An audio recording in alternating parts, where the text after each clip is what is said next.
What's up, everybody? Welcome back. I'm Wyatt Bagnall, and today we are going to be reviewing the Week 5 slate for the NFL. Starting off with a riveting Thursday night game, which I already did an instant reaction to, so you know my basic thoughts.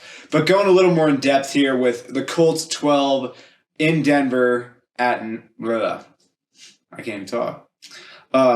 Starting off with the Colts at the Broncos. Colts 12, Broncos 9. In an absolute dud of a game. There's really not much to say that hasn't been said. The game was awful, sloppy offense.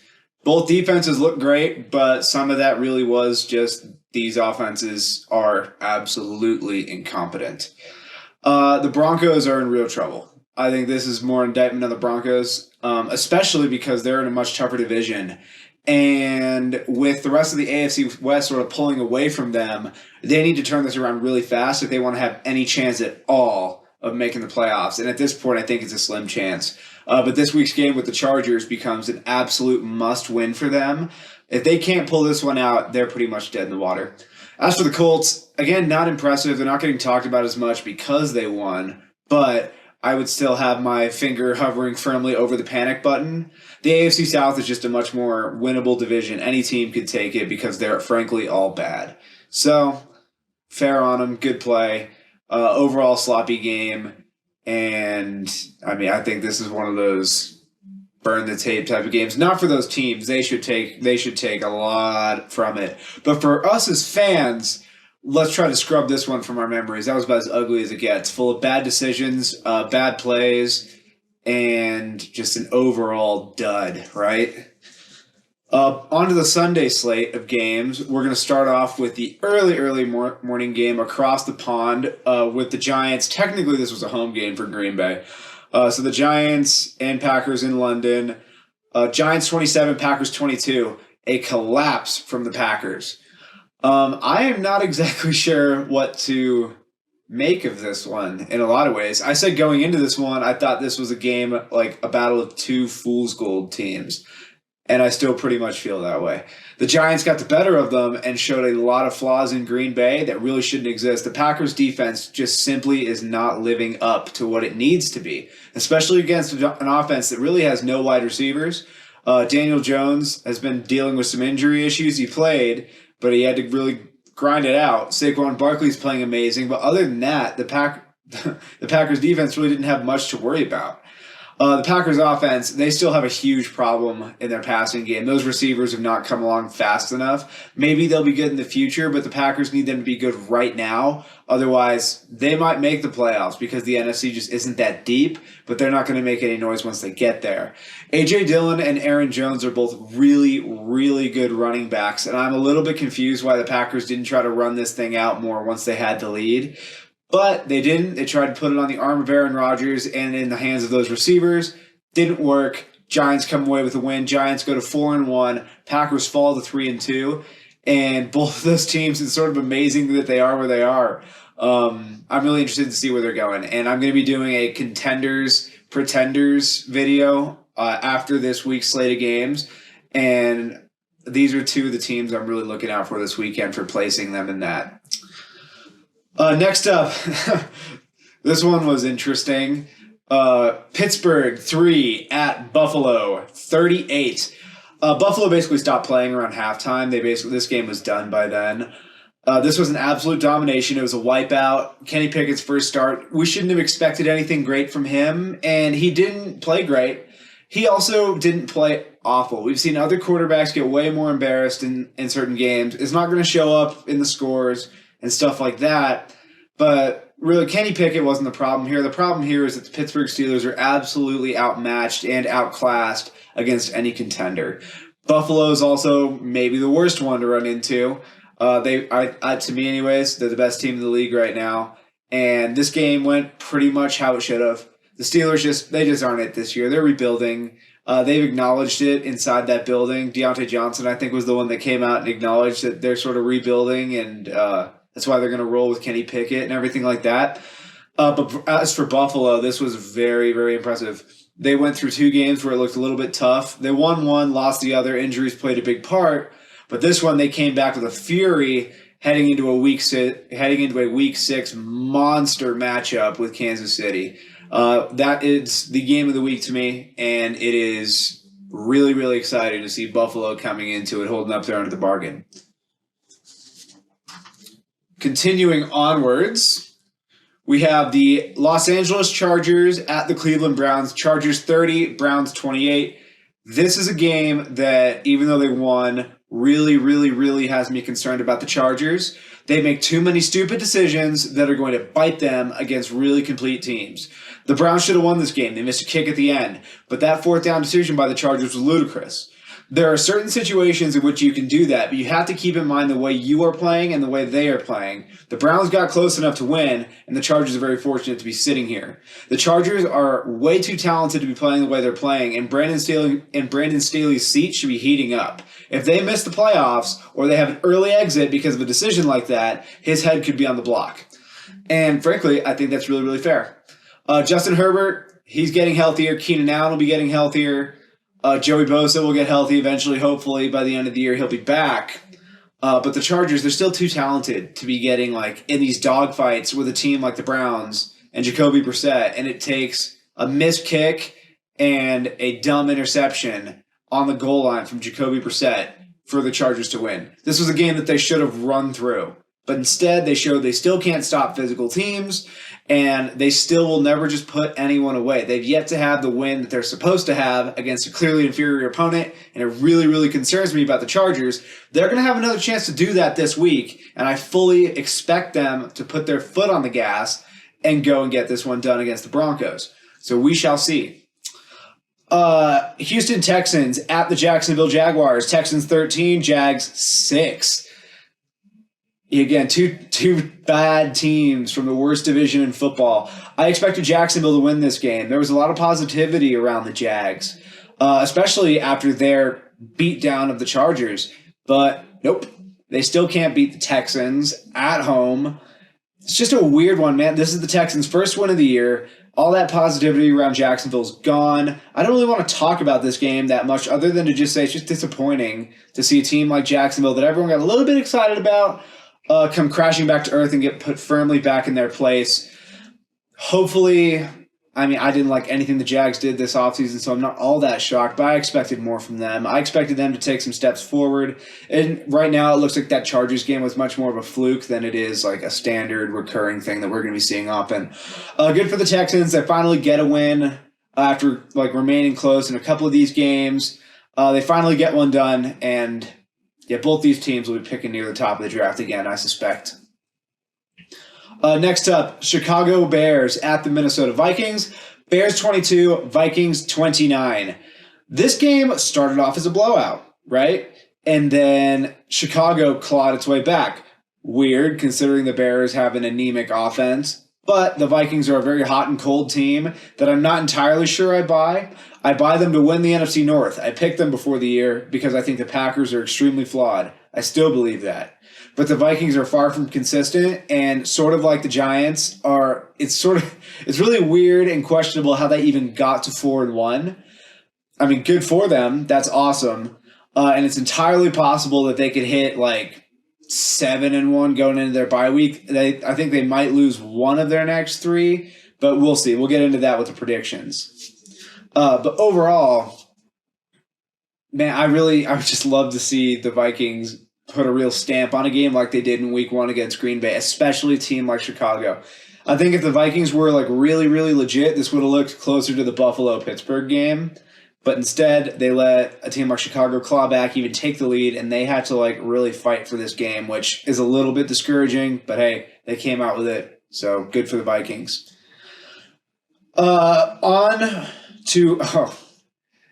This was a game that might have shocked me more than most. Detroit 0 at the Patriots 29. What the hell? We knew that the Lions were going to give up points, right? Great. Even against Bailey Zappi, that's fine. But the Lions had been the number 1 offense in the league. I don't think they are the number 1 offense in the league, but they're good enough. To put up 0 points is really, really bad, obviously. The Lions are a team that I'm really struggling to piece together anything about, right? They had all this positive momentum. And now they're losing games in these crazy ways still. And then this one happens, and it's like out of nowhere they flipped everything, and it's all bad. And now the Lions are 1-4 in a season where we were really expecting some strides. They're still playing hard. They're playing generally close games other than this one, but they need to turn a lot more of these games into wins. This is a game that they were supposed to win. They have more talent than the Patriots. That's the first time they've been able to say that in 25 years. And instead they go and get absolutely dominated. Just really disappointing for the Lions. And for the Patriots, I don't take much from it other than Bill Belichick is a really good defensive mind, and Bailey Zappi might be a competent backup. But I don't think the Patriots are much of a contender or anything like that. I wish they were. I like the Patriots in a lot of ways. This game was more an indictment on Detroit than it was an endorsement of New England to me. And the Lions got some soul searching to do here. It's not enough to be competitive now. Now you have to start turning losses, like those close losses, into close wins. And like that's the progress we're looking for. We're no longer looking for that scrappy team out of them. We're looking for a team that's really figuring out how to win. And we haven't seen it so far. Seattle 32 at New Orleans 39. I mean, you want to talk about like the shock of the year. Geno Smith is playing awesome. Some really great throws. A couple of really, really awesome deep touchdowns in particular. With all that said, the Seahawks still lost because their defense is abysmal. Long gone are the days of the Legion of Boom. This is just the Legion of Boo. Like, this is not good, man. New Orleans, again, tough to figure out. Their defense was supposed to be the strength of this team. It wasn't in this game. But New Orleans actually got the win this time and scored 39 points. Taysom Hill had a huge game. I don't know that he is like the answer for them by any capacity, but I do think that they need to get him more involved in what they're doing on offense. Bring him back in for those packages every like couple of plays and really try to throw teams off. I mean, they got Cincinnati this week. I expect them to do more of that, and we'll see where it gets them. But I think New Orleans might have found something here. Seattle's found something. They just have to completely rebuild their defense. Otherwise, they're useless. Seattle's going to be scrappy in a lot more games than we thought because Geno Smith is simply playing way better than any of us thought possible, way better than he's ever shown. But good for him. That's awesome for him. I like Geno Smith. I think he's a good dude. I think he got some really, really tough situations being drafted by the Jets and playing for the Giants. Like, those two teams, he never had a chance to succeed. He doesn't have much chance to succeed in Seattle, just given that the Seahawks are a trash organization. But their offense is actually playing pretty well, so kudos to him. Miami 17 at the Jets 40. I really, really wish I could take more away from this game, but with the Dolphins having to play their third-string quarterback for the majority of the game, it's really tough to. I give full credit to the Jets offense, though, for scoring a lot on the Miami defense. I need Miami to get healthy, though, before I really get a good gauge on how good they are and how good the teams that play them are. But the Jets are surging, and this week they play Green Bay, and I think that this is going to be a really good barometer for them of where they are. I'm actually excited for the first time in a long time for a Jets game. So good job, Gang Green. Both the teams in New York are doing shockingly well. It's the first time both of them have had a winning record in probably like a decade, if I had to guess. Probably like 2010, 2011-ish range was probably the last time they were both winning. So that's good. It's nice to see a little bit of parity and some teams that have been like bottom feeders start to rise up a bit. Hopefully that continues. I think Miami, when they get healthy, they'll still have something to say about the playoff picture, but they got to get their guys. Atlanta 15 at Tampa Bay 21. We all saw that roughing the passer call, really, really awful. But the Falcons, they've shown, like, in spite of the loss, the Falcons are hanging tough. They're not the team that everybody thought that they would be, which is like dead last in the league, completely useless. No, the Falcons are giving a lot of teams everything that they can handle, and that's really, really great. This is sort of what we saw from the Lions last year, and the Falcons are in a full-blown rebuild. So this is what you want to see. You want to see a team that has some spirit, that has some fight. You're trying to figure out the pieces that can hang around for the rebuild, and you're figuring out the pieces that you need to ship out. As far as Tampa Bay goes, though, I take a lot more away from this game. This was the game that they were supposed to get right, and it didn't really happen. I'm officially worried about Tampa Bay. they're just something's not clicking down there. I'm not exactly sure what it is. It might be the fact that Bruce Arians is gone. Might be the fact that Tom Brady's got a lot going on. Could be the fact that they've had no continuity with the guys that are on the field due to injuries. Either way, we're going into week 6. This stuff needs to start to gel and come together. Otherwise, these close games, somebody will be able to get the jump on them like Kansas City did, and it'll all be over. Yeah, man, Tampa, they need to get their stuff together, man. Their defense, it's doing all right. I don't think it's as good as everyone's hyped it up to be. But I'm looking at that Tampa Bay offense a little side-eyed right now, and I expect them to really turn it on. If they don't look really good within the next 2 weeks, I think I'm basically going to be calling it on them as legitimate contenders. Maybe they can get through the NFC or something like that because it's possible the NFC just doesn't have that many good teams, but I don't see them as a contender if they keep up this level of play. Tennessee 21 at Washington 17. Tennessee escaped with this one, man. Damn shame for the Commanders. They got so close. I think it might have been a yard, 2 yards away, and 3 straight passes, 2 incompletions, and a pick. It's just a tough way to lose. Neither one of these teams to me are particularly great, but Washington is floundering even more than Tennessee. This is the type of game that Tennessee usually wins. Close, gritty, ground them out. Just don't let them get away from you. Stay within run game range in terms of offense. And Derrick Henry's having a really good year once again. Started off a little bit slow, but now he's rolling. Tennessee, I think, is going to end up winning the AFC South from the look of it. And the Commanders are placed firmly in the basement. And now there's all this other drama going on with the Commanders. Ron Rivera saying quarterback's the problem. I don't think that's correct. I don't think Carson Wentz is the answer for most teams at quarterback, but that the Commanders team is very flawed in general. They have good skill pieces on offense. They have an awful line. Their defense is awful everywhere. That defensive line should be really good. Chase Young's still not playing. Big problem. If your defense is awful and your O-line is awful, it doesn't matter what happens when you have good receivers. And you know that Wentz is a roller coaster, right? We all know that. You knew that when you went and got him. Okay?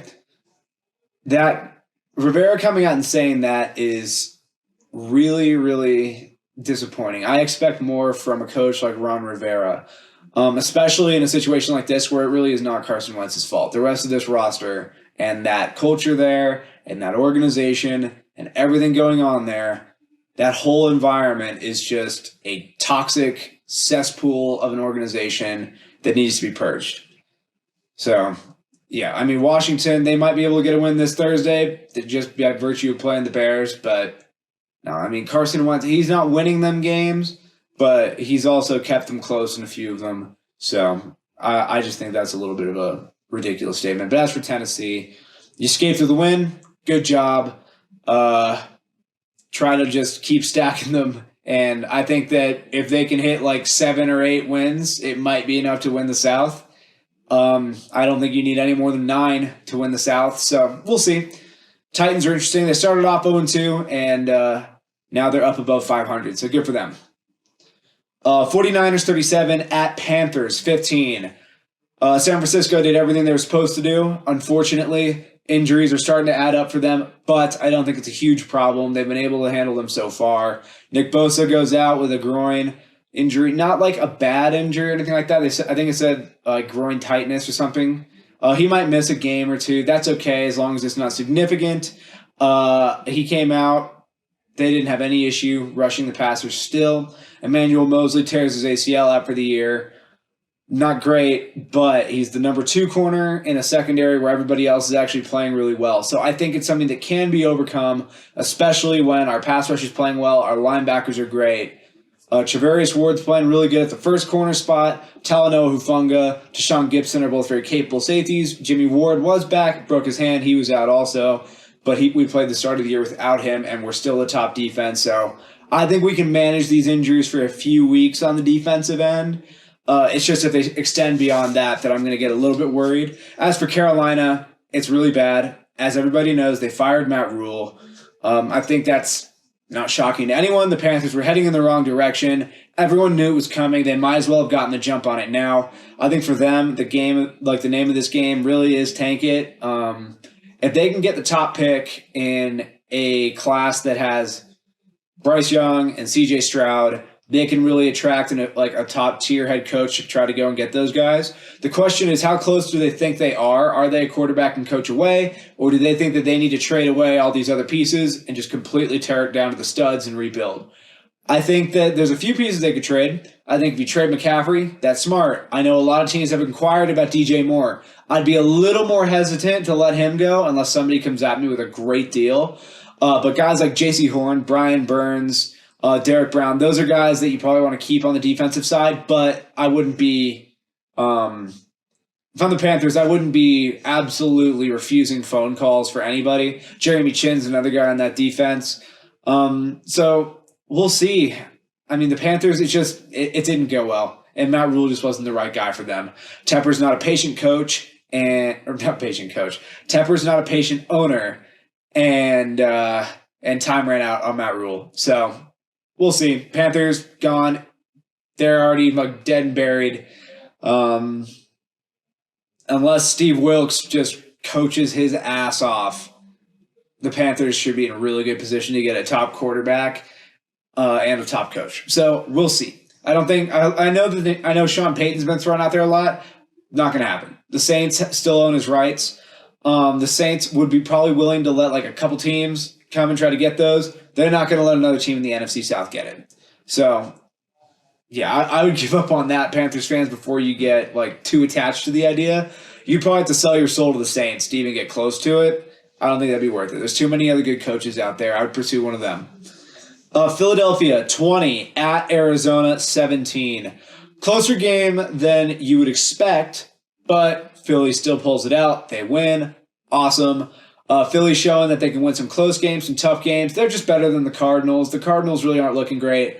Cardinals broke out the black helmets for this game, though. I like the look. Too bad it's not on a better team. Arizona is floundering, and this is usually the time of year where they're at their best. If they had that late year collapse again, expect heads to roll. Specifically, Cliff Kingsbury. I wouldn't be shocked if Steve Keim got the axe too, but we all thought Steve Keim would be getting the axe for a really long time and has just managed to last there for, at this point, probably as GM, it would have to be close to 10, 12 years to this point, something like that. We'll see, though. Yeah, Arizona, they're just dropping some games. They got really lucky to get that win in Vegas, or they would be in a lot worse shape. So we'll see. This game was sort of an as-expected one, though, right? Eagles 4-0 going in, 5-0 coming out. Great. Last undefeated team still did what they're supposed to do, beat an inferior opponent. Nice job. Dallas 22 at Rams 10. This game was really further away than this. The Rams cannot block anyone. It might be exacerbated by the fact that they played San Fran and Dallas, which might be the top two pass rushes in the league. You can throw Buffalo in there too, but two of the top three pass rushes in the league, and they played Buffalo earlier in the year. So they're 2-3 right now, but they've lost to all three of those teams that could rush the passer.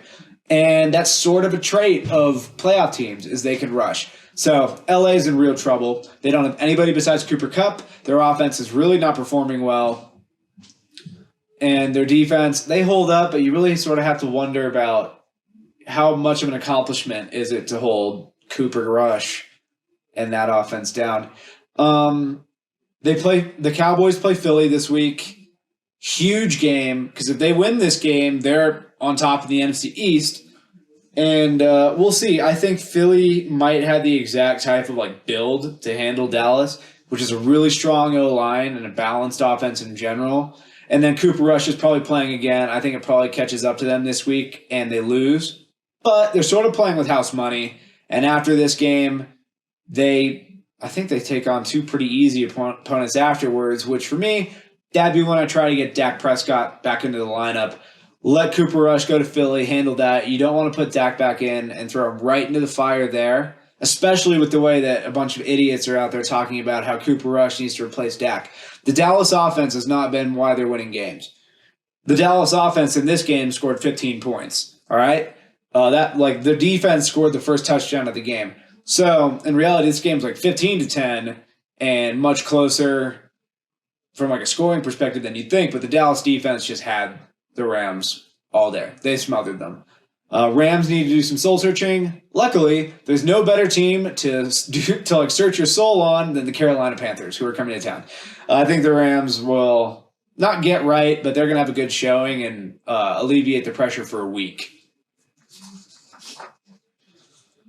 All right. On to Sunday Night Football. Cincinnati 17 at Baltimore 19. This could have been a bigger win for the Ravens, but Lamar sort of had an off day throwing the ball.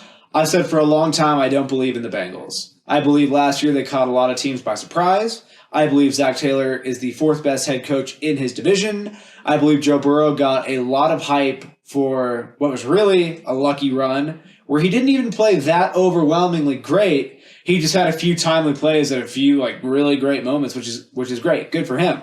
But I always need to see it twice. And everything I'm seeing from the Bengals is not good. I don't trust anything that the Bengals are doing. Their wins are against the Dolphins when Tua went out, right? And then the Jets when Joe Flacco was still playing quarterback. That's not a contender to me. This was the time of year we're coming into the Ravens game. They should have been 4-0. Instead, they were 2-2, and now they're 2-3. Not ideal. And the Ravens had every chance to be 4-0 also, but they just choked some games away. I don't fault them for the Bills one. Anybody can lose to Buffalo. That's fine. That's just two top teams going at it. It was a tale of two halves.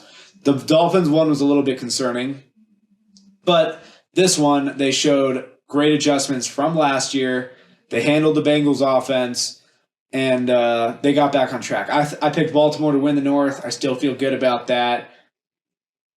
I believe I either gave the Bengals the last playoff spot or said that they would miss the playoffs. I think that they're going to miss, but yeah, they're still in that range. They're either the last team to get in or they're going to miss the playoffs, in my opinion. The Bengals got way too overhyped for a lucky run. And then the last game this week, Monday Night Football. Vegas 29 at Kansas City 30. The Raiders should have won this game. And it's really, really mind-boggling the decisions that the Raiders made. That going for two in that situation with 4.5 minutes left was ridiculous. Because say they got it, right? 31-30. Now the Chiefs are going to play 4-down football. They're going to march down. All they have to do is get a field goal either way to be ahead of you. I would rather, if I was them, just tie the game, make it so that like you don't have as much pressure on yourself and you're not in the same situation as you were at the end of this game. That I'll just get into it now. That Chris Jones play was a ridiculous call, and really, I've said this for years, but I'm going to say it again now. The NFL needs to fix a lot of these rules about protecting certain players. These guys get paid a lot of money. Part of like their job description is they're going to get hit, man. Injuries are a part of the game. If they happen, they happen. Defense needs to be a bigger part of football. These offensive players get way too much protection. They get helped way too much. It's already easy to play offense in this league. That's why I've always said there's not a single player who plays offense in the league right now that can ever be considered the best ever at their position, because they play in an era where they were like the league wants them to be the best thing on the field. You're not the best. And that play was hugely indicative of just we protect these offensive players too much, man. It was a great defensive play. I don't even like the Chiefs. I don't even like Chris Jones that much, but that was awesome. That was a great play. And to have it taken away on a BS penalty is really, really bad. Really bad. But overall, I mean, Kansas City finds ways to win these games usually, but I'm just baffled by the Raiders' decision-making. And with the Raiders falling to 1-4, their season's pretty much over. They might be the best 1-4 team in the league, especially because they could easily be 3-2. Really easily, they could be 3-2, but they're not, and their year's over. Obviously, the Devontae Adams thing after the game, pushing the guy carrying the C-stand, can't do that. Absolutely not. Super out of character for Devontae Adams. That guy coming out and like filing a police report, though, it's like, come on, dude, that's ridiculous. You fell down. Just get up and freaking move on. He just wants some money from Devontae Adams, and he might get it, but whatever. But ultimately, moving forward, Raiders, it's a lost year at this point. If they manage to dig themselves out of this hole, it'll be really impressive. Kansas City, they are heading into a game with the Bills. Huge matchup with massive playoff implications. These will be two of the teams that are around at the end. And I can't wait to see that game. Really, really excited. So, yeah, that is my recap of the Week 5 games.